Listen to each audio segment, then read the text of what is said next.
Hey there, and welcome back to the Total Potential Podcast. It's Cole, and today we are joined by guest Sandra Wigg. I'm so excited to share her concept with you, you guys. She is a life coach and has recently written the book, The Power of Gray Thinking.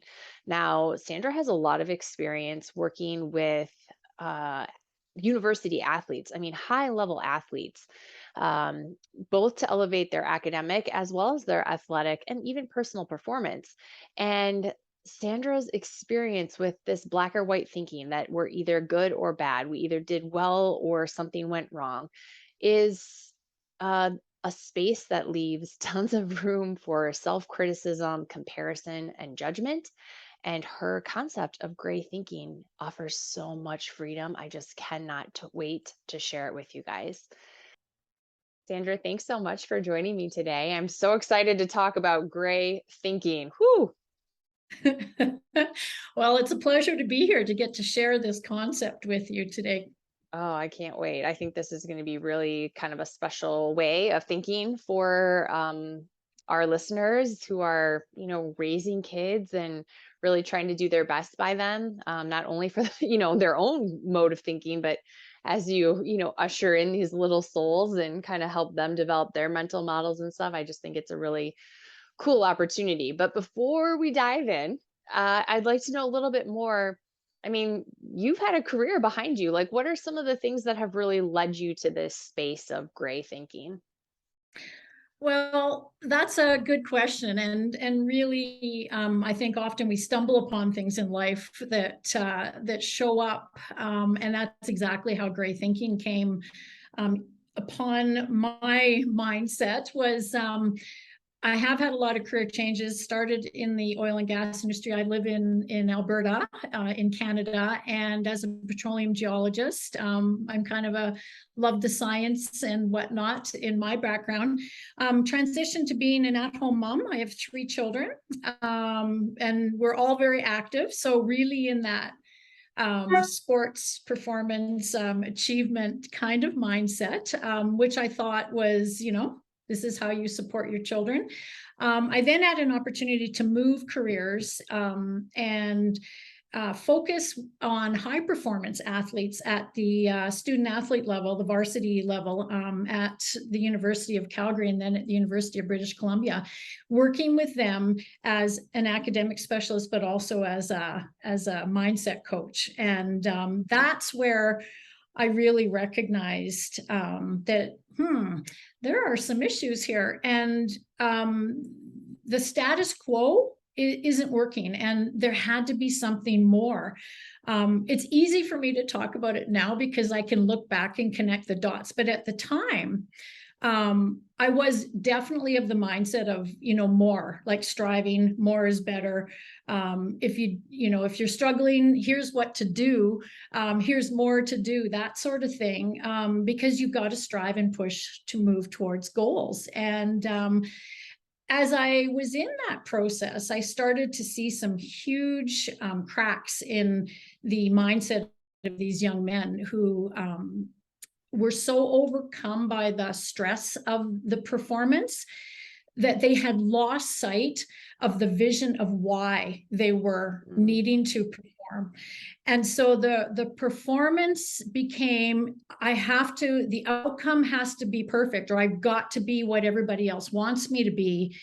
And if I'm not, then I'm not doing good enough, or I'm just not able to function on all levels. Like, there was a huge drop in their productivity in all areas of their life when they Mm. were not able to perform well, like in their sport, if that's what was happening, or vice versa, if they were struggling at school or struggling with being away from home and trying to function in their life. Yeah. You could see that, kind of pull them down in all areas of their life. So um, it was a really interesting time to look at what could serve those young men to create a stronger, more resilient mindset.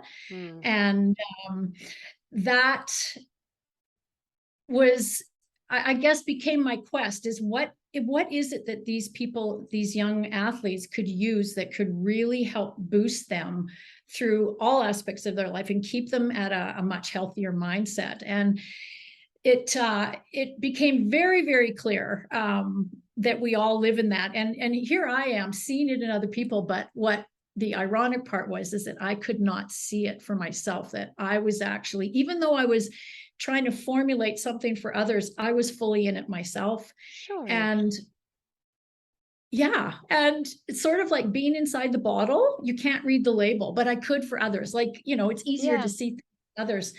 And it wasn't until my life kind of broke from that same performance-based attitude. So after 30 years of marriage, my marriage broke because it was about performance and about competing in relationship and not knowing the tools to connect. And in my book, I wrote a book called The Power of Gray Thinking, and the book talks about if we're not open to other perspectives and we just don't even know that we're in that, how can we make things different? How can we choose a life that's different if we don't even know?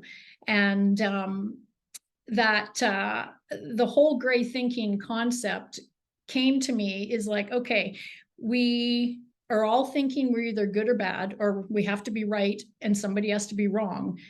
And that doesn't work. So those are two very concrete endpoints. And the gray thinking concept is everything is in between there. There's just a vast amount of possibility and potential in between those two endpoints. And why are we not talking about that? Yeah, and that's what I love so much. And there's a couple of things that you said that I just want to highlight and then find out a little bit more about how you kind of peel apart what is gray thinking versus what is, maybe more like black and white thinking look like, or how you see that experienced by other people. But, you mentioned about a more resilient mindset. And Mhm. I cannot tell you how many people come to us and say things like, kids have lost all of their resilience. Like, how do we train them to get that back? That's something I hear. Um, there's so much like highs and lows that you see, right? Like that people are either like everything's okay or things have completely fallen apart. Like there's so little of that in between way of being. And to me, like so often when that question comes to me about more resilient kids, I think to myself, like, the kids they need to experience and have this modeled for them that there are other ways of thinking. They are just modeling what's in their environment and what has been expected. And if we want more resilient children, we have to be more resilient, right? I mean, it's just such an interesting thing to think like, oh, well, the kids these days, they've just lost all whatever. And to me, a big part of that is that you have to be all 100% good or you're not good. And right? It's like all that other stuff in between. There's so much possibility there. And then the other thing you said that I think is so important is what you referenced about connection, which my sense is that if everything is black and white, how do we have connection with anyone? Because if they're one dot off of our way of thinking, I mean, in today's world, that's seen as like an aggression against somebody, and it's not. So I think the opportunity for more connection when we're in that in between space is huge. And when I think about that for families, holy buckets, that seems like a massive opportunity. So I just wanted to kind of highlight a couple of things that you mentioned in there that I just think are so, so valuable for our audience to think about. Okay, so give us a little bit more of a glimpse into what gray thinking might look like. Okay.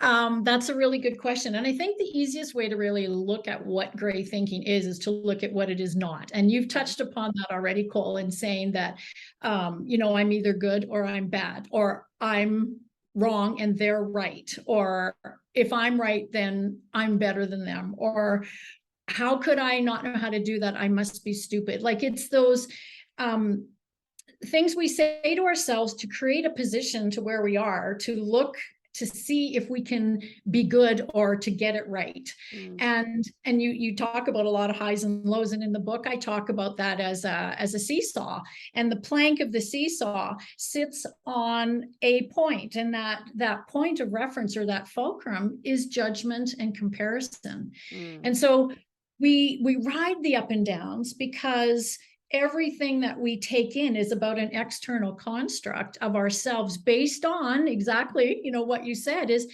if if I get, if I don't do great on a test, then something's wrong, or I'm bad. And in those feelings, and even if it's, hey, I did well and I did better than that other person, there's still a comparative aspect to that.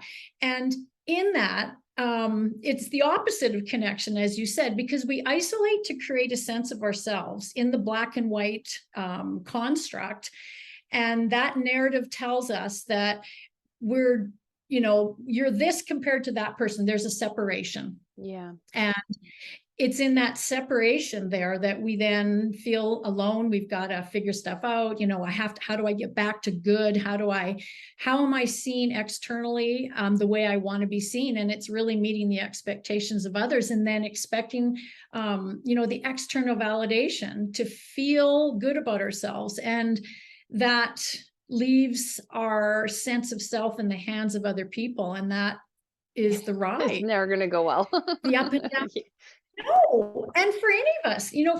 for young people or for adults, and I don't think that concept of how strong black and white is in the subconscious of our society. I don't think we really understand that. And so, if we look at what gray thinking is, then it's the subtitle of the book is Elevate Your Perspective, Elevate Your Life. So if we can introduce more perspectives other than, I didn't do good here and somebody's doing better than me, therefore I must not be good, is to say, hey, that person is doing really well. I'd like to do more like that. I wonder what else I need to bring into my, what else could I do different? Where it's really questioning what else is possible versus just going immediately to a belief that if it's not perfect, or if I'm not doing what other people are giving me validation, positive validation that I'm looking for, then I'm doing something wrong, or whatever the scenario Yeah. is. And so if there's tons of perspectives in between the two endpoints, then where can we show people that it's okay to look for those perspectives, Mm, and that there's more than one option here? And as far as you said, kids losing their resilience, we can't be resilient if we're not trusting ourselves to look at a different perspective, and to not allow the external world to validate us based on what they think. And again, that's subjective to every person. So there's no, that's not sustainable, as we yeah. talked about. Okay, I'm really curious to know. So, because one thing I see a lot of, especially in, I would say the two buckets I see it the most in are academics and athletics, as far as our kids go. Right. Um, those are the two places I see this the most. But there's so much striving, and for, um, I don't want to be judgmental in the way that I say this, but it's often driven to be in comparison as a mode of like motivating our kids to be better, Yeah. which, like, that's probably motivating for like 1% of children. I mean, there's probably like a teeny tiny little subset that maybe is really motivating for, but for everyone else, I get that probably feels pretty bad. And I'll say from my own experience, that's true. Yeah. I'm interested how we can start to shift the language around that. So if, let's say, we have a kiddo who loves soccer and Hmm. they love to play soccer and they think they want to go play soccer in college, or they have, a big dream around it, or whatever it is. How can we start to shift the language that we use and therefore that they use, so that they can start to embrace gray thinking rather than oh, hey, you scored 3 goals today. That makes you the good player today, right? Because Yeah. that's kind of the sort of standard. Like you performed well and so good job. How can we start to shift the conversation around that in our own households? I love that. And I think the key there, Cole, is that how do we do it in our own household? The household needs to be a place where kids can feel free, safe to explore, to express, to share ideas. Without that, hey, you didn't score 3 goals today. What's wrong? Mm, Um, so that safe place to be open to perspectives, to have conversations around, hey, I'm struggling with my training regime or something. I feel like I'm always under pressure, or like where those kinds of conversations can start to be more the norm. The striving thing is great. We do need to perform in many areas of our life, but if we don't understand, like if it's only about being perfect or we have to be the very best, like immediately, mhm. then there's not an understanding of the growth process that takes place there and the opportunity for kids to learn about a diligent practice. So if I want to be the best soccer player, how do I need to shift my life so that I can be diligent enough to create the steps that I want to take that are going to get me to a higher vision? So I want to be this great soccer player. That's the vision. So when I wake up I wake up this week and say, okay, I've got a soccer practice on Friday. What are the steps that would help me move towards the vision of being a soccer player that's going to go forward into post-secondary? And I mean, it all starts with the small pieces. But if I get up and I start my day with a healthy meal, I make sure that I'm ready for school, that I've got things under control when I get home. I might not want to do my homework, but I know I've got practice. If I can choose a half-hour period and get started on things, where the choice to be diligent and the feeling of accomplishment from that becomes an internal feeling is what creates the energy of success in a child or even in an adult. Sure. And they learn that they have ultimate control over how they feel based on, if I practiced today, set myself up for a practice and got the other things done that I also needed to do, so that when I get home from practice, I'm not, bogged down with a ton of homework, feeling under pressure, then that actually leads to the well-being of me, because I'm not stressed anymore. And it's also moving towards that vision of, this is what I want as a soccer player, and I have to be diligent along the way.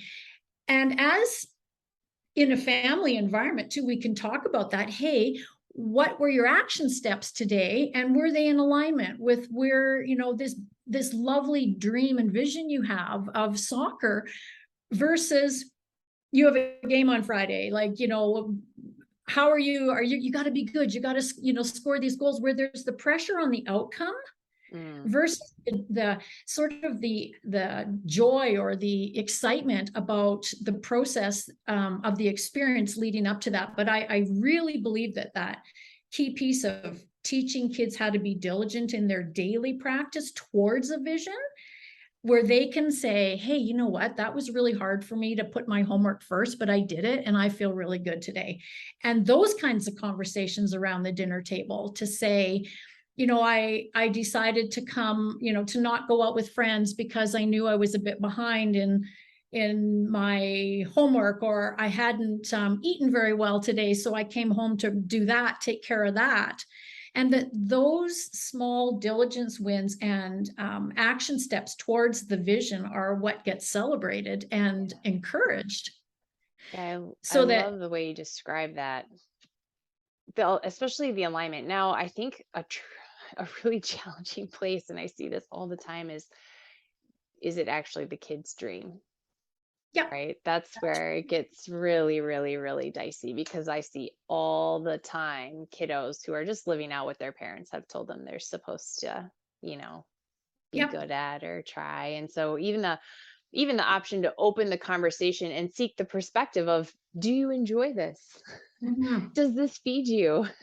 Yeah, Parts of this feel good for you? What parts of this don't feel that good for you? How might you want it to be different? Like the option for our kids to even have a conversation like that, holy buckets. That could be a game changer, right? Like my daughter is so funny. She is a really athletic gal.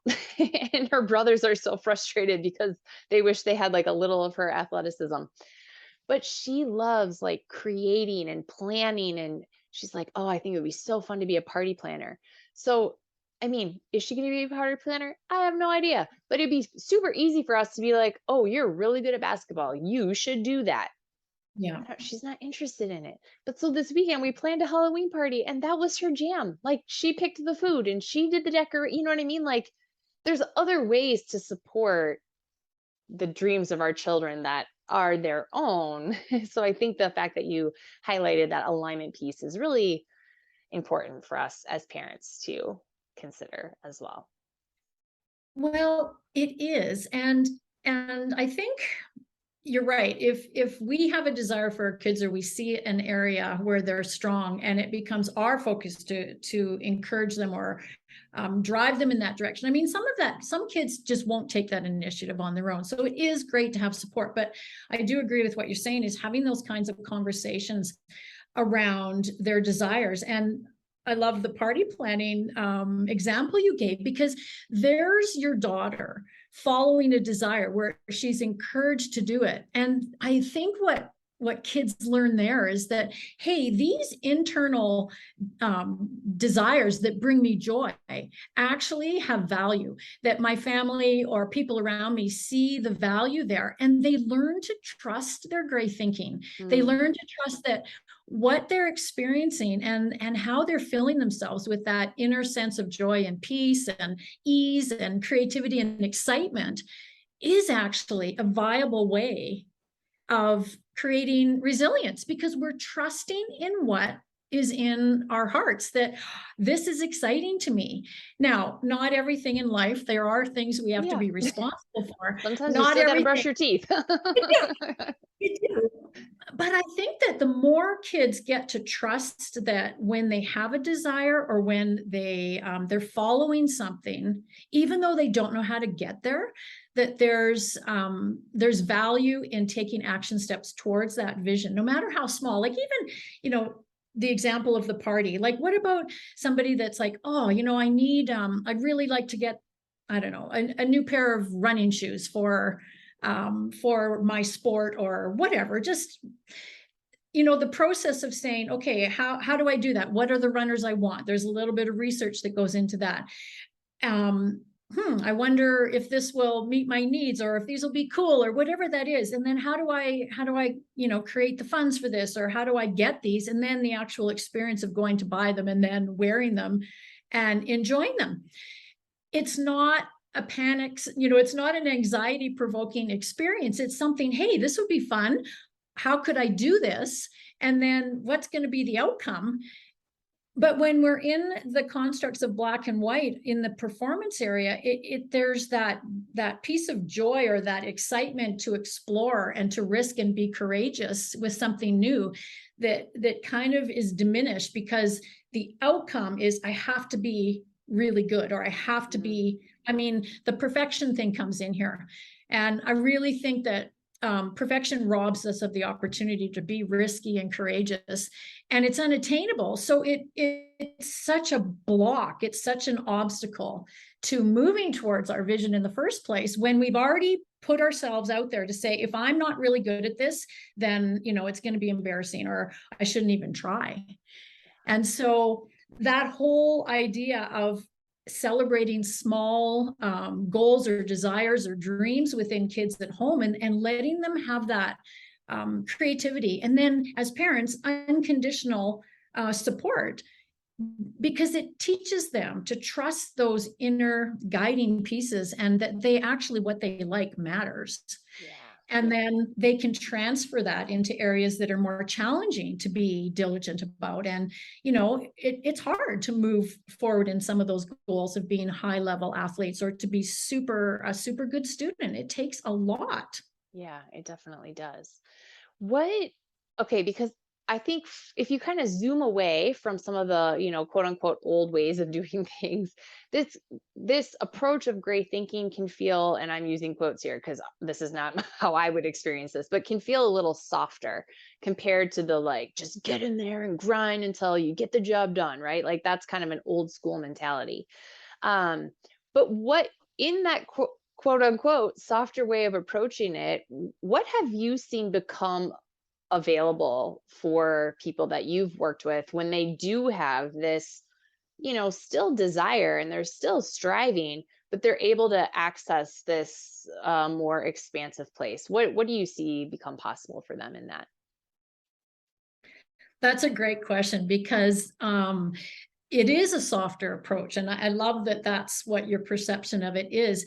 Because the harsher approach, where we're stuck in that mindset of I'm not doing it good enough, or I'm not enough, or taking the small wins and going I'm better than them, is not self-care. It's not about nurturing towards a goal. It's about the quick win, or the self-defeating thoughts that are not in alignment with that vision. And so the softer approach of gray thinking is, okay, I didn't do my best in practice today. I was feeling off. Why was that? What would I like to do tomorrow? Or how could I bring something tomorrow that will help me move towards feeling, better about my practice? Or like really looking at what was going on versus, oh no, I didn't do well. I'm not a good player. And then sitting in that negative, like marinating in that negativity, and the amount of energy it takes to pull yourself out of that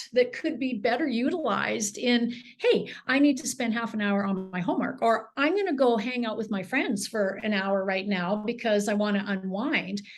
What that softer place gives us permission to look at what our results are and say, okay, honestly, I didn't have the best result today. Why was that? And what could I shift? Versus the harsh criticism, Yeah. or needing to take, when you do well, to be at the expense of someone else, like that comparative aspect that we so often do. And so how cool is that we can start to create a better sense of self by taking away that black thinking that Hmm. spirals us down, and starting to acknowledge what we are doing. Like, okay, I went to practice. I didn't feel great, but I went anyway. And I did the best I could. I knew I was feeling off. And so tomorrow, how can I prep myself better to feel like, I'm fully prepared for practice? Or, I didn't do very good on that test. Why was that? Yeah. Was I so nervous about it I couldn't focus?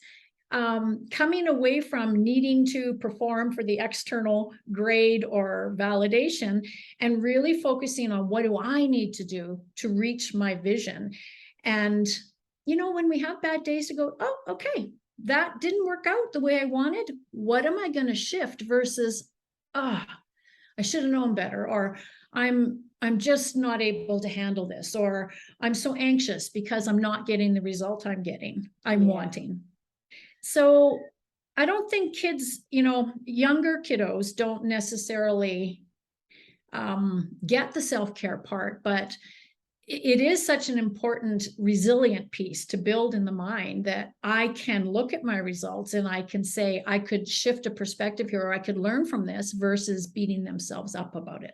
Yeah, I love that. That in what you just described, the learning really stands out to me, right? As everything that happens in the gray space, if it's not good or bad, it just is. All of a sudden, I have a whole lot more available to learn than I did when it was just good or bad. And so now I have to go do it again the next day. I'm excited that this podcast is brought to you by mkforhealth.com. Have you been looking for a powerful antioxidant to help support your immune health? Hello, of course we have. Look no further. mkforhealth.com offers an amazing product called Nutrimetrics OPC3. This product is an isotonic capable food supplement chock full of powerhouse antioxidants. Ingredients like citrus extract bioflavonoids, bilberry, grapeseed, red wine, and pine bark extracts, all incredible antioxidants. Then you have the OPCs. The oligomeric proanthocyanidins are bioflavonoids found in fruits, vegetables, and certain tree barks that have exceptional benefit to the human body. Studies have shown that these OPCs are up to 20 times more powerful than vitamin C and 50 times more powerful than vitamin E in neutralizing free radicals. Hello, sign me up for that. Nutrimetrix OPC3 also contains the only isotonic form of pygaginol in the world. Number 1, remember, isotonic, readily absorbed. Number 2, pygaginol, my new favorite word, is a natural plant extract from the bark of a French maritime pine tree, and it is the most clinically researched and potent bioflavonoid found. If you're ready to support your immune health and modulate inflammation in your system, all with incredible powerhouse antioxidants, natural extracts, and ingredients, this is your product. Go to www.mkforhealth.com to purchase your Nutrimetrix OPC3 today. That's www.mk4health.com. What do you like for parents listening? What are some of the things they can start to do to offer more gray thinking or help their children experience more gray thinking? Like, what are some of the tricks and tools that we can use to start to approach this as a way of being in our families? I love that. I think a big thing is to you sort of said too, does this goal, is this really what you want? Like, what do you feel about it? But really asking kids, what's your vision? And I always see a vision as a very general thing. Like, it's that I get to dream and explore and be excited about, ooh, this would be cool. Having sort of a vision that you're using to sort of weigh your choices against. Mm, Um, and so getting clear with kids what, visions can change and we can add visions and we can have lots of them. But, in area of school, like, what is your vision? What is your vision here? What is this? Do you want to go on to post-secondary? Did you want, like we use the example of the soccer player, if you want to go to post-secondary, what do we need to look at right now that is going to move you towards that vision? If you're choosing to never do homework, that's not in alignment with what you say you want. yeah. um, if you're procrastinating all the time, then you're feeling bad about where you want to go. And how can we look at ways to support you in setting, like, even when you get home from school, just a 15-minute window to get started? Don't look too far ahead. Let's look at the small things we can do today to start that process and actually enjoy the process. Daily actions, talking with our kids about what are daily action steps that you could see would benefit you moving forward. Maybe asking them, where you didn't get the result you wanted today, where did you maybe let yourself off the hook of what you said you would do to yourself, not to other people, but where are you doing the thing that's best for you when no one's looking? Or do you let yourself off the hook often? And how can we support you to keep yourself on the hook? The question, like we just said, what could I do different tomorrow to get back into sync and move me towards that vision? And to really talk about wins, like what went well today and what do I know that I wanted to do, but I didn't, and I'm encouraged to do it tomorrow? Like, to really look at those kind of questions. Small goals are really key. And when kids can learn how to equip themselves with the action steps and the diligence and the discipline to get towards those small goals, that really helps them build that resilience to work in longer term goals and to recognize that the small steps are what actually builds that self-confidence towards it. So those kinds of conversations, I think, around the dinner table that really help kids look at where they're at today, and is that really in alignment with what they say they want? Because as parents, I think, we do the best we can. We want to encourage them and we want them to do well. But sometimes, and I am a parent of 3, so I do know this too, it's like, are we pushing for the, for them to expect that external validation is how they're going to feel good? And that construct, that narrative, I think needs to get flipped, that we cannot rely on the external. And the more we connect, as you said, as a family, where we're able to speak truthfully, this isn't working. I don't know how. I don't know how to do this. I know there's these expectations. I don't know how to ask for help. I'm struggling in this class. I don't want to go ask for help. Like all of those things, when they have the safety and the sort of the unconditional support, not that everybody has to agree all the time, but that you feel that you can have the conversation in truth and get some feedback, or to have some understanding, or just someone to listen. That safety and that connection in the home is so critical for kids to be able to take that out into the world and be curious and explore without so much a fear of failure that holds them back from even trying. Yeah. As you're sharing this, I'm just going to share one phrase that I've started using with my own kiddos that totally fits in with what you just shared, as far as some of the ways we can approach the conversation. And after games, I never ask like, what did the coach say? Or I don't ask like the performance oriented question. My question is just always like, how do you feel about today? And without fail, they'll give you really honest feedback because they know I have no expectation, right? It's just, did that feel good today? Or did it feel like there's something you'd like to have different for the next time? And what is that and why? And I'm not asking for those things, but I'm just leaving the space open for them to reflect with words out in the open how they feel about it, because it's a lot to carry around, if you feel like, oh, you had to go back to the huddle and this is what coach said, and then I'm supposed to take that and it's supposed to be like the Bible. I'm supposed to follow every single thing that was, said in that space. And then I get in the car and I'm either going to be good or bad, or yelled at or smiled at.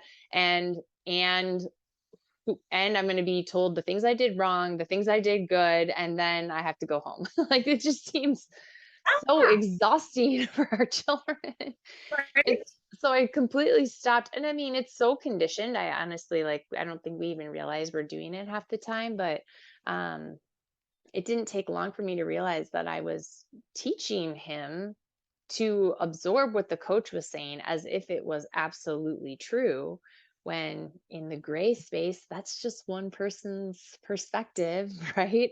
Instead Yeah. of, to your point, relying on their own internal information of what happened, because they know they're not, I mean, they were there and they experienced it. So yeah, it's like tiny little spaces we can provide for them to, Yeah. yeah, I just appreciate that it doesn't have to be this big thing. It could be a simple Oh. question here and there. Yeah, so you're in the gray space, and I love what you just said, is that they know, because they do.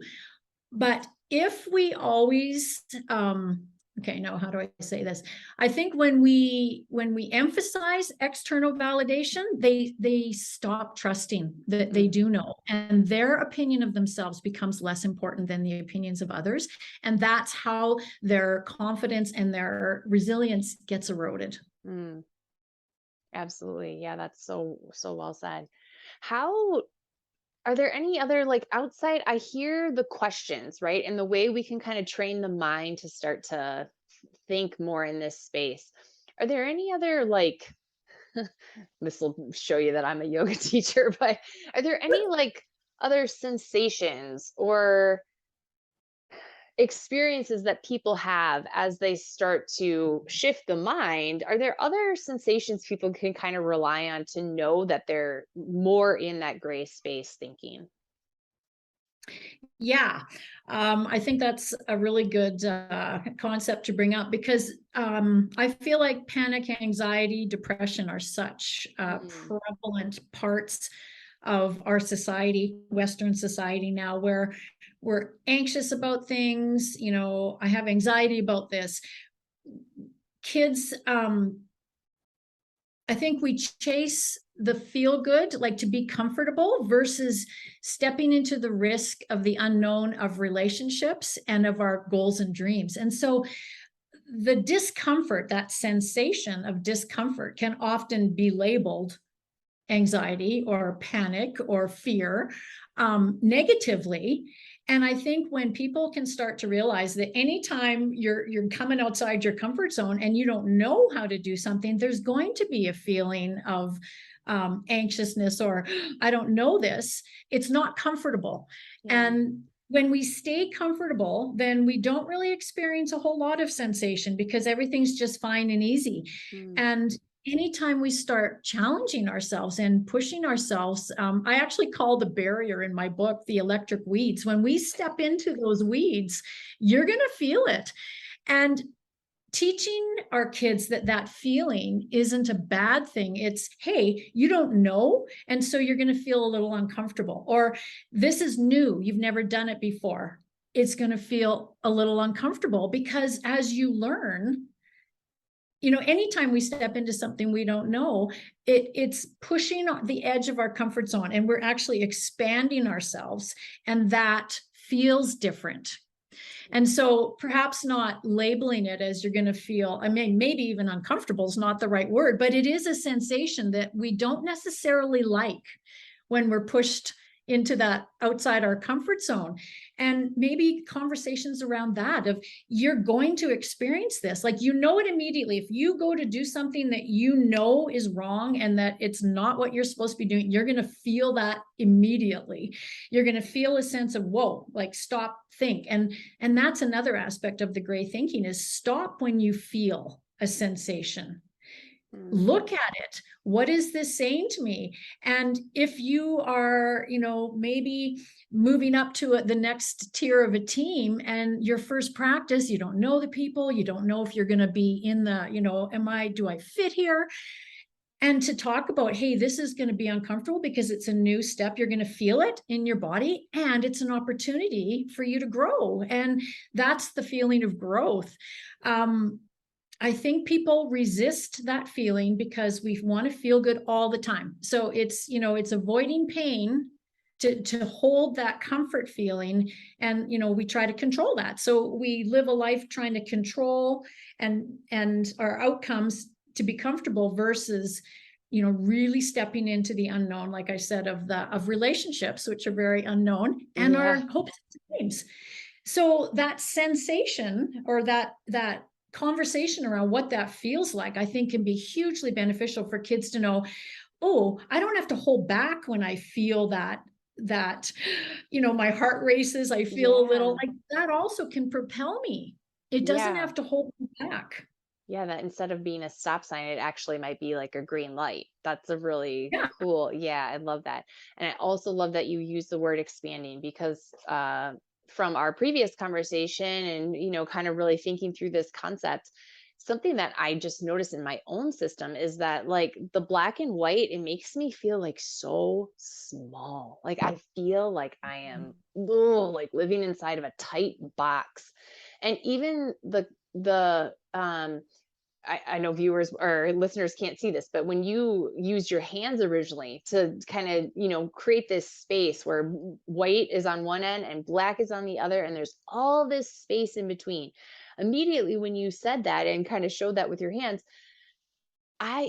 it's like, oh, my body feels more open. My system feels more receptive. Like it, to me, like on a whole system level, this power of great thinking is like expansive. Can you say a little bit more about sort of the opportunities for Yeah. growth and the moreness that is in that gray thinking space? Okay. I like that moreness. You're right. I made up a word, sorry. I like it. And I do use my hands to depict those two endpoints, right? And you're right. Like if we're operating from two very small finite endpoints, we are restricting ourselves. And so if we can recognize that there's expansiveness in the gray thinking, and if we learn to trust that we can maneuver our ways into that expansiveness, that there is so much more, because all of a sudden it's like, hey, I can try that. And it doesn't matter if it doesn't work. But if I don't try it because I'm afraid of my performance, or what are people going to think, or am I going to embarrass myself, we're limited. And again, our box gets smaller. We feel small in a world that judges us already. There's so much expectation, so much judgment, so much comparison.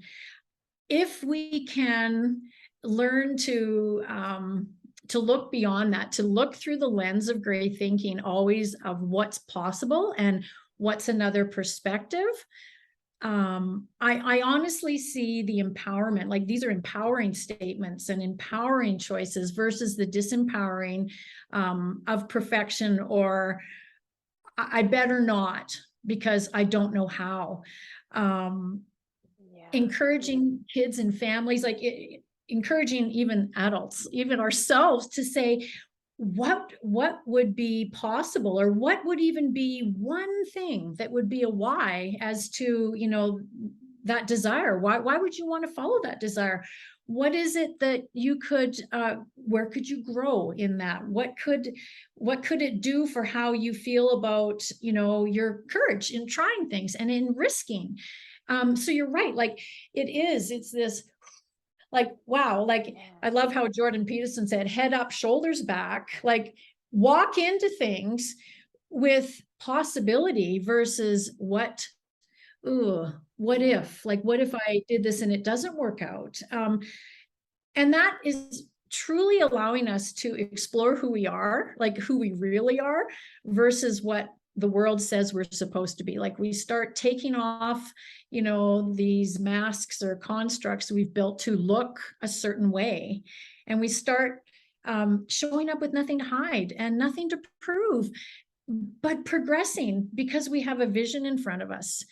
And we aren't going to know the straight line there because we don't know how to do things. We don't know how to do everything. And I think so much pressure is on kids these days too, to know everything. Like, they should know how to do everything.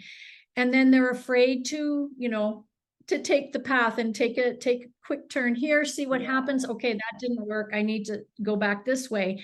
That expansiveness, again, really speaks to that resilience, and to that trusting that we can try. Our results aren't guaranteed and they don't need to be immediate, but we can focus on a vision and give it a go. Like, what's going to happen here? And the joy, like, isn't that what we all seek? Like, we want our kids to be peaceful. We want them to have ease, not that everything's easy. And we want them to be able to handle, like, they can do hard things. They can do hard things, and we can empower them to focus on possibility during hard things, versus if I don't get the right outcome, then, these hard things become these anxiety provoking negative experiences. Instead of doing hard things with ease, because that stands out from what you're saying, right?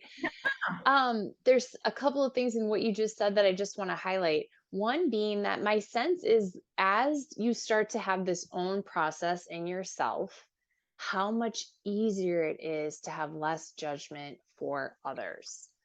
And holy Hannah, if this world couldn't just use a whole bunch of people who can see perspectives within themselves, so that we might be able to see perspectives within other people, like, that alone would just be a complete game changer for the way humanity works. So, like, it has to start at home though, right? Like, we have to have that own sense of, like, I trust myself, and our own sense of, yes, I can give that a try, or I could maybe see it from that person's point of view, right? And then what we get to think about other people, because we know what it's like to think about ourselves in that way. So I just appreciate that there's not only what happens for me, but then what that bleeds out into everyone around me as well. And that is 100% accurate, because when there's trust, when we can trust to do it, we can allow that space for other people. And you're right, it builds connection, and it builds actual support. Like, friends, if they don't have to compete to be good, what's possible there with supporting each other and that connective piece where we're not meant to do this alone. We're not meant to be in isolation. And the black and white thinking keeps us isolated in this, up and down, trying to create a balance based on that external construct. And so you're right, when the compassion for ourselves is nurtured in the home, where we can make mistakes and it's okay, or we can take a path and go, I don't know about that, or I took that path and it's really cool, even though you guys don't, maybe Yeah. it's not the path you wanted. Then they do have that empathy and compassion towards their peers and towards other people. And then it opens them up to listening to the perspective of others, because they've been listened to. They've been able to come out of that confinement of black and white. And it creates deeper relationships. It creates, an ability to listen and a desire to listen to other people because they've been listened to, or we've been listened. Yeah. I totally agree. And that does filter out. And when they see the joy it brings, it just like overflows to others. Yeah, absolutely. I just think that's so beautiful. The other thing, as you were describing, like, the kind of windy path, like, yeah, you might have that vision, but let's be clear, the path will not be straight, like, period. Yeah. Full stop. It will not be straight. But I No. always say, like, let it get weird. Like, how fun would it be if we saw this thing out there and we wanted to pursue it and then just got as weird and funky as possible, just because we're entertaining the ways that we might get there, right? And being open. So my kids probably think I I'm really agree. bizarre, but yeah, let it Well, get weird. that does though. I love that because it takes away the outcome focus. Because if people are only focused on one outcome, like you've just taken away the gray thinking, you're now in black and white. If it's not that outcome, then I'm bad. And so, yeah, let's be creative in that. And as they do that, they create evidence that they don't have to know, that they can take steps anyway and have some fun or enjoy it or experience that discomfort of new and recognize that it's actually, wow, I was really uncomfortable and I did it anyway. And look at my result. Like really sharing in the evidence of what people or what, your kids or people in your family can create when they are in the gray thinking. Okay, you didn't worry about the judgment there. So what happened different today? Like what how did you feel today? Were you able to feel good about your choice today, even though you didn't get the result you wanted, because you said you would do that and you did. And now, you have a result and you have some evidence that either it was moving you in the right direction or it wasn't. And now do you need to course correct or do you need to keep going? Yeah. Something we have previously talked about, but haven't mentioned yet today. So I just want to circle this into the discussion. Yeah. Previously, you had mentioned the role of intuition in Mhm. gray thinking. Can you say a little bit more about that? Yeah, I certainly can. I think we've talked around that today, Yeah. in trusting ourselves. In my mind, our gray thinking is that intuitive part of us that I think gets overlooked so often because we're focused on what the world says we're supposed to be doing. So, the resilience that we want our kids to have in their mindset and in their lives is based on following their guidance towards a vision that's worthy for them.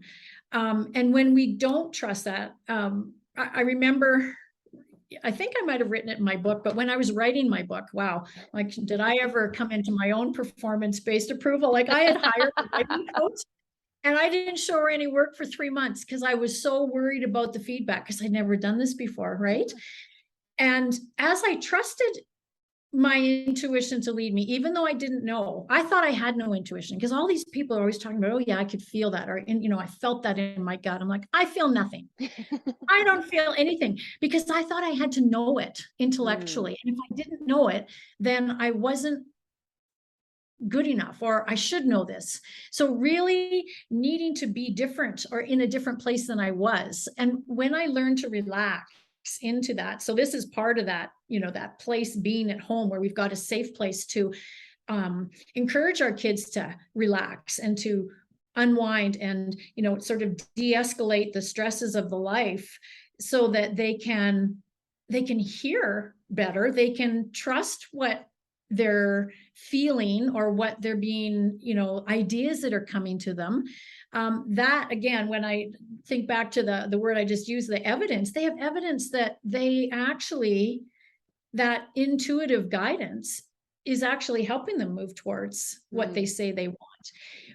When they remove the pressures of the outside world to get it a certain way, to do it in a certain way. And I think as we encourage our kids to, and ourselves, because I had to learn this one, like later in life, is to stop and, that in that peaceful time or that ease where we're letting our hair down, it's softer.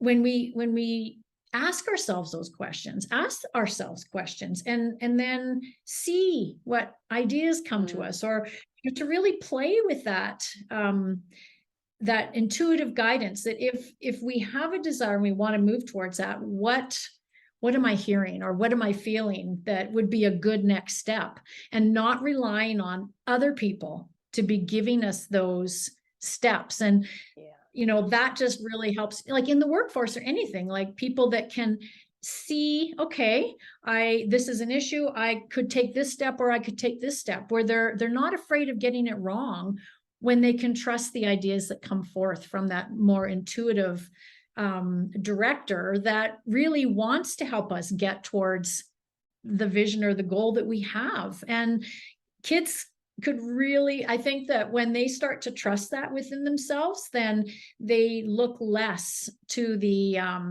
need for the validation externally, and the need for the social media validation.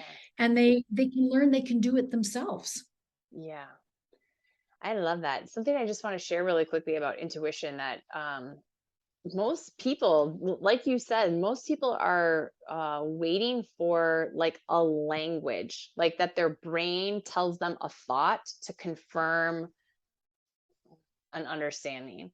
But I think for the vast majority of people, we have to get used to the fact that our intuition is not going to feel like language that floats through our mind. It's going to feel like a knowingness or an understanding. Like it's just going to be unknown.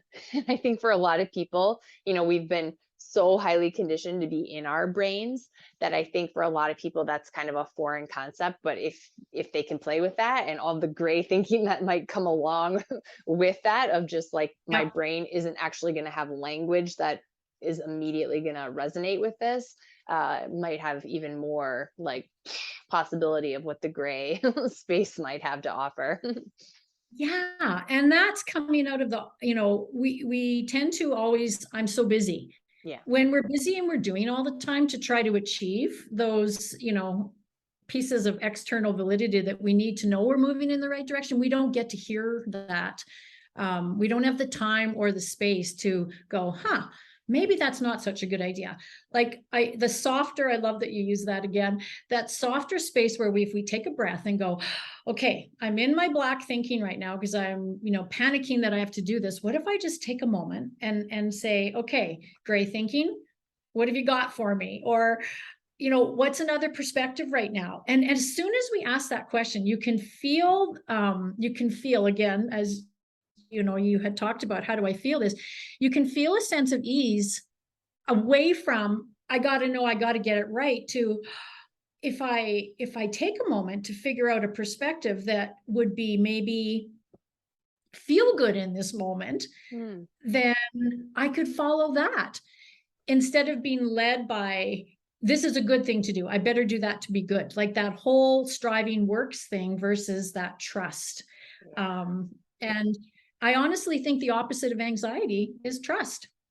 When we're willing to trust that we can either figure it out, not necessarily right away, or we can communicate to people about what's going on, and that we can be open about it and not be afraid or ashamed that we don't know.